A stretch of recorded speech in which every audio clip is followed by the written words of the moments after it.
বন্ধুগণ, ঘুমের মধ্যে স্বপ্নে যদি সাপ, বিচ্ছু এগুলো যদি আপনারা দেখেন তো এর ব্যাখ্যা কি, তো সেটি মিজানুর রহমান আচার্য বলবে, তো আপনারা মনোযোগ সহকারে দেখবেন। তো চলুন। এক্ষেত্রে আমরা বলবো যে কেউ যদি স্বপ্নে রশি দেখে, স্বপ্নে যদি সে রশি দেখে তাহলে এটা গুড সাইন। এটা কেমন যেন আল্লাহর সাথে একটা প্রতিশ্রুতির সাথে সম্পৃক্ত, কারণ আল্লাহ তাআলা কোরআনে ইরশাদ করেছেন ওয়াতাসিমু বিহাবলিল্লাহি জামিআ। আরবিতে রশি আরবি হচ্ছে হাবল, মানে জামিআ, তোমরা আল্লাহর রজ্জু বা রশিকে আঁকড়ে ধরো। তাহলে রশি দেখা মানে এখানে আমরা আল্লাহর ওয়াদাগুলো যেন পূরণ করি, আল্লাহর আনুগত্য যেন আমরা প্রপারলি করতে পারি, এটা ইঙ্গিত করছে। এরপর স্বপ্নে যদি আমরা কাক দেখি, এটা সাধারণত একটা নেগেটিভ সাইন বহন করে, কারণ কাককে আল্লাহ রাসূল সাল্লাল্লাহু আলাইহি ওয়াসাল্লাম ফাসিক বা ফুয়াইসিক বলেছেন। সো আমরা যদি স্বপ্নে কাক দেখি, এটাকে আমরা পজিটিভ কোনো সাইন মনে না করে নেগেটিভ সাইন মনে করতে পারি। তৃতীয়ত, আমরা যদি স্বপ্নে লম্বা কাপড় দেখি, এটা গুড সাইন। কারো গায়ে যদি লম্বা জামা থাকে তাহলে এটা গুড সাইন, আর খাটো জামা থাকলে সাধারণত এটা নেগেটিভ সাইন। এক্ষেত্রে আমরা সহিহ বুখারীর একটি হাদিসকে উল্লেখ করতে পারি। আল্লাহর হাবিব সাল্লাল্লাহু আলাইহি ওয়াসাল্লাম বলেছেন যে আমার সামনে অনেক মানুষকে পেশ করা হলো, তাদের কারো জামা নাভি পর্যন্ত, কারো জামা হাঁটু পর্যন্ত, কারো জামা পা পর্যন্ত। আর সেক্ষেত্রে ওমরে ফারুককে দেখলাম যে এত লম্বা জামা পরে সে হেঁটে যাচ্ছে, সে তার জামা টেনে টেনে নিয়ে যাচ্ছে। তো সাহাবারা বললেন, মা আউয়ালতাহু ইয়া রাসূলুল্লাহ, হে আল্লাহর রাসূল, আপনার এই স্বপ্ন থেকে আপনি কি বোঝাতে চাইলেন? আল্লাহ রাসূল সাল্লাল্লাহু আলাইহি ওয়াসাল্লাম বললেন, আউয়ালতুহু আদ-দীন, এটা দ্বারা আমি দ্বীনদারি বোঝাতে চাইলাম। অর্থাৎ যার জামা লম্বা তার মানে তার তাকওয়া বেশি বা তার দ্বীনদারি বেশি। আর স্বপ্নে যদি কারো জামা খুব ছোট খাটো বা জামাহীন অবস্থায় কাউকে দেখা হয়, এটা সাধারণত তার দ্বীনদারি কমে যাচ্ছে বা তার তাকওয়া is decreasing day after day, এটার একটা সাইন বহন করে। পাশাপাশি দুধ, স্বপ্নে যদি কেউ দেখে সে দুধ খাচ্ছে, এটা একটা ভালো সাইন। স্বপ্নে দুধ খেতে যদি দেখা হয় তাহলে তার জ্ঞান বৃদ্ধি পাবে বলে এটা একটা সাইন বা আলামত বহন করে। সেক্ষেত্রেও আমরা বুখারীর একটা হাদিস উল্লেখ করতে পারি, যেখানে আল্লাহ রাসূল সাল্লাল্লাহু আলাইহি ওয়াসাল্লাম একটা স্বপ্নের কথা সাহাবাদেরকে শেয়ার করছিলেন। তিনি বললেন যে আমাকে এক বাটি দুধ দেয়া হলো, আমি সেখান থেকে দুধ খেলাম, তারপর দেখলাম যে আমার আঙ্গুল থেকে দুধ বের হচ্ছে, আর সেখানে যে অবশিষ্ট দুধ রয়ে গেল সেটা আমি ওমরে ফারুকের মুখে দিলাম। ওমরে ফারুক সেই অবশিষ্ট দুধটা খেলো। এই স্বপ্নের কথা শুনে সাহাবারা বললেন, মা আউয়ালতা বিহি ইয়া রাসূলুল্লাহ, হে আল্লাহর রাসূল, এটা দিয়ে আপনি কি ব্যাখ্যা করলেন? ফামা আউয়ালতাহু ইয়া রাসূলুল্লাহ, আল্লাহ রাসূল সাল্লাল্লাহু আলাইহি ওয়াসাল্লাম বললেন, আল ইলম, এটা দিয়ে আমি জ্ঞানের ব্যাখ্যা করেছি। অর্থাৎ দুধ হচ্ছে জ্ঞানের প্রতীক। দুনিয়াতেও তো আমরা দেখি যে দুধ হচ্ছে সুষম একটা খাবার, খাদ্যের পুষ্টিগুণের 6টি মাধ্যম, 6টি গুণাগুণ দুধের মধ্যে পাওয়া যায়।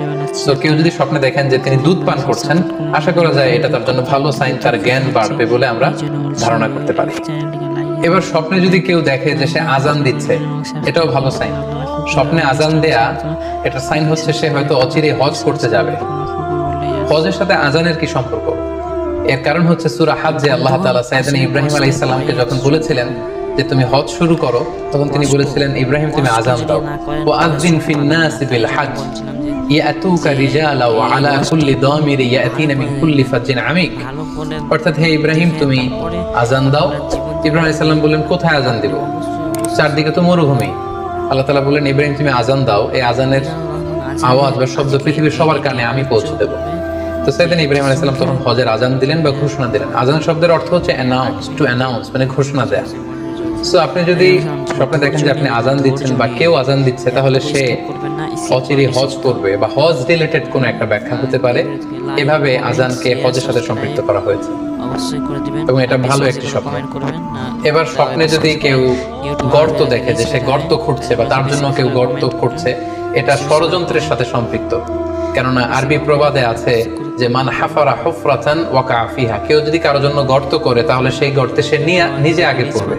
তাহলে গর্ত করা মানে অনেকটা কারো বিরুদ্ধে শত্রুতা করা বা ষড়যন্ত্র করার একটা চিহ্ন বহন করে। এবার স্বপ্নে যদি কেউ নৌকা দেখে বা শিপ দেখে, জাহাজ দেখে যে সে জাহাজে আরোহণ করছে বা নৌকায় আরোহণ করছে, এটা তার জন্য একটা ভালো সাইন। সে কোনো বিপদ থেকে মুক্তি পাবে বলে ধারণা করা যেতে পারে। কারণ সূরা আনকাবুতের 15 নম্বর আয়াতে আল্লাহ বলছেন, ফাআনজাইনাহু ওয়া আসহাবাস সাফিনাতি ওয়া জাআলনাহা আয়াতাল লিল আলামিন। অর্থাৎ আমি নূহ আলাইহিস সালাম এবং তার সাথে ঈমানদার সবাইকে আমি এই নৌকায় উঠিয়েছি এবং মহাপ্লাবন থেকে তাদেরকে আমি বাঁচিয়েছি।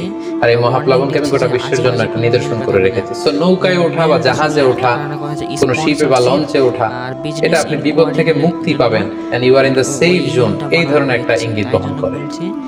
ইমাম মুহাম্মদ ইবনে সিরিনের কাছে এক লোক এসে বলল যে, ইমাম, রাআইতু কাআন্নী আহরুসু আরদান লা তুমবিত।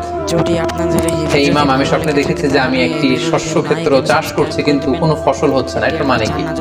তিনি ব্যাখ্যা করে দিলেন, আনতা তা'জিলু আন ইমরাতিক, অচিরেই হয়তো তোমার স্ত্রীর সাথে তোমার সেপারেশন হয়ে যেতে পারে। কারণ কোরআনে স্ত্রীকে শস্য ক্ষেত্রের সাথে তুলনা করা হয়েছে মেটাফরিক্যালি। সূরা বাকারার 223 নম্বর আয়াতে আল্লাহ বলছেন, নিসাউকুম হারসুল লাকুম ফাতু হারসাকুম আন্না শি'তুম। অর্থাৎ তোমাদের স্ত্রীরা হচ্ছে তোমাদের শস্য ক্ষেতের মতো, তোমরা যেভাবে খুশি এই শস্য ক্ষেত্রটাকে সুন্দরভাবে চাষাবাদ করতে পারো। তাহলে শস্য ক্ষেতের সাথে বা ক্রপ ল্যান্ডস এর সাথে আপনার স্ত্রীর সাথে সম্পর্ক হওয়া বা সেপারেশন হওয়া, এইভাবে ইঙ্গিত নেওয়া যেতে পারে। সবশেষে একটি ঘটনা উল্লেখ করার মধ্য দিয়ে আমরা এই সিম্বলিক বা আইকনিক ব্যাপারটা শেষ করতে চাই। সেটি হচ্ছে, ব্যক্তির ভিন্নতার কারণে কিন্তু স্বপ্নের ব্যাখ্যাও ভিন্নতা হতে পারে। ব্যক্তি ভিন্নতার কারণে স্বপ্নের ব্যাখ্যাও ভিন্ন হবে। একই স্বপ্ন দুইজন লোক দেখলো, দুইজনের স্বপ্নের ব্যাখ্যা কিন্তু দুরকম হতে পারে। সেক্ষেত্রে আমরা মুহাম্মদ ইবনে সিরিনের একটা ঘটনা উল্লেখ করতে পারি। মুহাম্মদ ইবনে সিরিনের কাছে এক লোক এসে বলল যে, আমি স্বপ্নে দেখেছি আমি আযান দিচ্ছি, এটার ব্যাখ্যা কি? উনি বললেন, তুমি হজ করতে যাবে। তার কিছুদিন পরে আরেক লোক এসে একই স্বপ্ন দেখলো। তিনি বললেন যে, আমি স্বপ্নে দেখেছি যে আমি আযান দিচ্ছি। তো তিনি বললেন, চুরিতে তোমার হাত কাটা যাবে। তো ওনার ছাত্ররা দুইজন লোকের কাছে দুই ধরনের উত্তর দেওয়ার কারণে অবাক হয়ে জিজ্ঞেস করলেন যে, হে ইমাম, একই স্বপ্ন দুইজন দেখলো কিন্তু আপনি একজনকে এক এক উত্তর কেন দিলেন? তো তিনি বললেন যে, এই দুইজনকে আমি চিনি এবং তাদের ব্যক্তিগত জীবন সম্পর্কে আমি জানি। তো তাদের জীবন আচরণ, তাদের ব্যক্তিত্বের কারণে আমি দুই ধরনের ব্যাখ্যা করেছি। প্রথম জনের ব্যাখ্যা করেছি আমি সূরা হজের আলোকে, কারণ সূরা হজে আল্লাহ ইব্রাহিম আলাইহিস সালামকে বলেছেন, ওয়াযিন ফিন-নাসি বিল হজ, তুমি মানুষের মাঝে হজের জন্য আযান দাও, ঘোষণা দাও। তো সেই লোকটি আযান দিয়েছে, তার মানে আশা করা যায় সে হজে যাবে। আর দ্বিতীয় লোকটির স্বপ্নের ব্যাখ্যা আমি করেছি সূরা ইউসুফের আলোকে। সূরা ইউসুফে একটি আয়াত আছে, সুম্মা আযানা মুআযযিনুন আইয়াতুহাল আইর ইন্নাকুম লাসারিকুন। অর্থাৎ মিশরের কিং এর একটি পানপাত্র চুরি হয়ে গিয়েছিল। ইউসুফ আলাইহিস সালাম ইচ্ছা করে সেটা তার ভাই ইয়ামিনের খাদ্যের প্যাকেটের ভেতরে ঢুকিয়ে দিয়েছিলেন। আর তখন সেখানকার স্টাফরা বা সৈনিকেরা আযান দিয়েছিল, মানে ঘোষণা দিয়ে বলেছিল, হে ক্যারাভান, হে কাফেলার লোকেরা, তোমরা চুরি করেছো। তো তিনি মুহাম্মদ ইবনে সিরিন বললেন যে, দ্বিতীয় লোকটার ব্যাপারে আমি জানি, সে আসলে অসাধু একজন লোক এবং তার ক্ষেত্রে সে স্বপ্নে যেহেতু আযান দিতে দেখেছে, সে কখনো হজে যাবে না, বরং সূরা ইউসুফের আলোকে চুরিতে তার হাত কাটা যাবে। তো এভাবে আমরা কোরআন সুন্নাহর আলোকে বা স্কলারদের যে অভিব্যক্তি, সেগুলোর আলোকে স্বপ্নের মধ্যে থেকে যে